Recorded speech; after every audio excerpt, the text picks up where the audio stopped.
action. We're going to input the send from email address if the customer decides they want to use scan to email. So in order to use scan to email, you have to create or the customer has to have an email address that's valid that they can use for the copier to send from.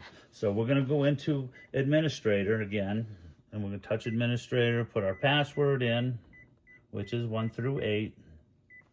Okay, and in this case, we're going to go to administrator machine settings. Okay, and then we're going to go to administrator registration.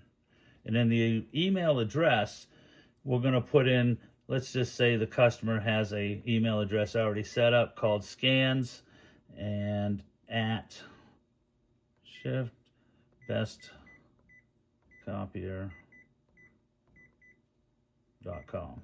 We won't get into exact usages, but as long as that email address is valid, it can be used. Okay, so we'll say okay, and we're going to okay out of there. Then we're going to do the same thing in input machine address. So the device name is already there, Konica Minolta _368E.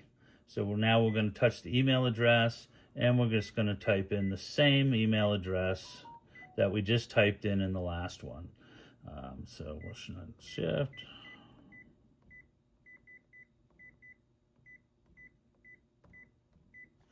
And now we have input the send from email address. So if the customer wants to use scan to email, we already have the first part of that accomplished.